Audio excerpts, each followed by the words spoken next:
essay called The Devil on Horseback, the price of admission to my own mind cost less than a Godiva chocolate bar at Barnes & Noble. The Indian summer sun beat down radiantly on my bare shoulders as I picked my leisurely way through a massive flea market beside the Mississippi River in Iowa with my daughters. We turned over crockery and porcelain teacups, priced knickknacks, pored over collections of used CDs, sniffed fragrant soap, eyeballed cheap jewelry. And as I casually glanced at a box of secondhand books, the past nearly bit me on the finger. There, atop a stack of other unmemorable novels, was the key to my formative years, a romantic suspense novel by Victoria Holt called The Devil on Horseback. The original paper dust cover was still intact, though faded. Center stage was occupied by a wasp-waisted young, beautiful blonde with long ringlets trailing from beneath a feathered blue bonnet the size of a Volkswagen Beetle. She was flanked by images of a booted, sneering nobleman in a smaller but just as ridiculous feathered hat, astride a somber chestnut steed, and a tumbril full of doomed aristocrats parked conveniently by a guillotine. I flipped the cover open and scanned the thumbnail description of the plot. The beautiful schoolmistress's daughter caught by unkind circumstance between the worlds of education and aristocracy and the hired help. Forced by fate to make do while a dark and cruelly handsome French count thought she was just the kind of mistress he had to have. A bright yellow sticker advertised a handwritten price of $1. I couldn't resist. I didn't counter, haggle, barter, or quibble. This book I had to have. Reading it, I figured, would be like stepping into a time machine. The title was vaguely familiar, though at that exact moment I couldn't remember if I'd actually read it before. But odds are, since I'd read everything I could get my hands on by Victoria Holt decades earlier, I'd have bet good money that I most certainly had.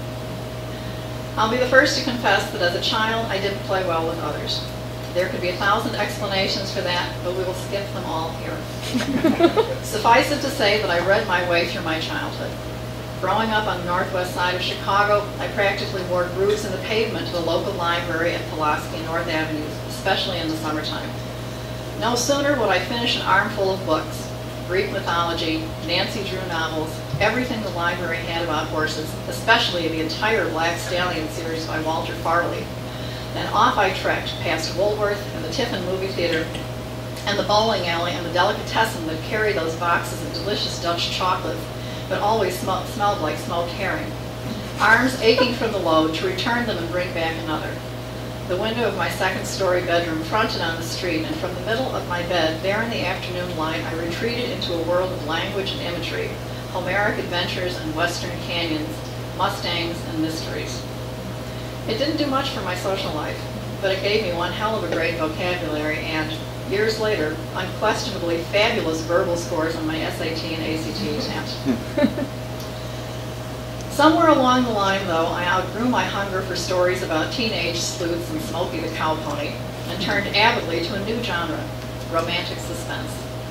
Phyllis Whitney, Victoria Holt, and Mary Stewart were the new must-read authors, and my imagination was steeped in tales of young and lovely heroines in difficult circumstances, drawn to brooding, distant men who magically turned out all right at the end. Given that my first 2 years of high school were spent in a sea of plaid jumpers at an all-girls Catholic high school, sightings of actual males of the species were somewhat sporadic, and these books provided a more sophisticated window into love, courtship, and happy endings. Or so I thought. Fast forward a few decades. Back from the weekend getaway, I wasted little time in finally cracking open a window to a younger, less complicated time. Curled up in bed with the light at my elbow one weekend and a few pillows propped comfortably around me, doors and windows locked, and the cat, dog, and my son soundly asleep, I began to read.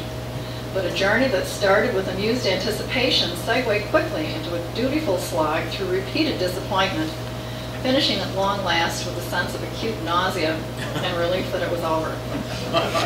Good grief, I thought, what mind-warping tripe.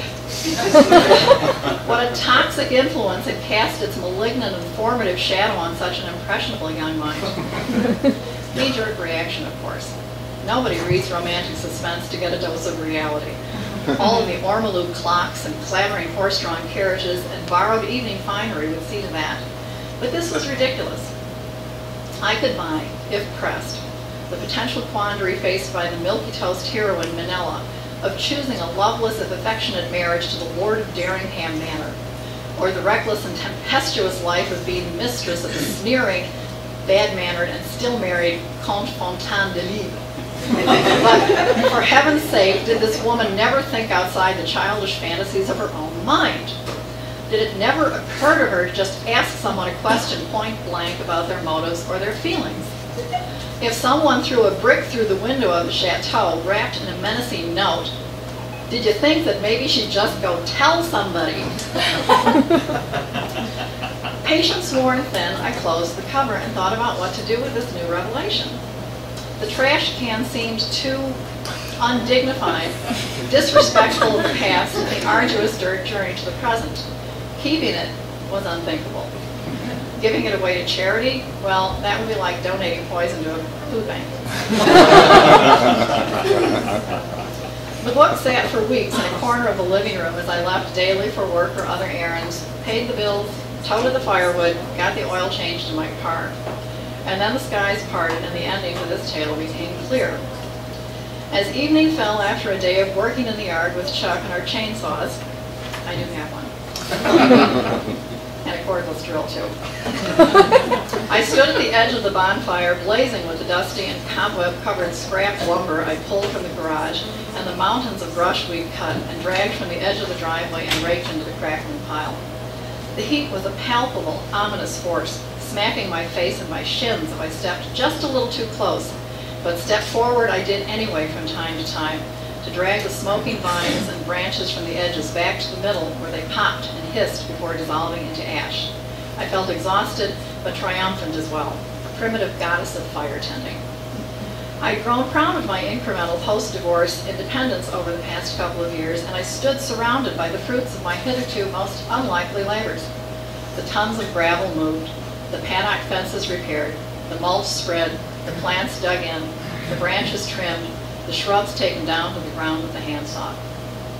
And I stood in the shadow of the house where I'd fixed the leaky toilet, patched and sanded and painted the bedroom, installed knobs and handles on the basement cabinets, and even managed, after 6 months of peering through murky darkness on the stairs, to tackle the dreaded light fixture over the foyer. I pitched the offending book into the fire. And as the sparks wafted up in the dark and the flames curled greedily around the pages, I sent the devil back home.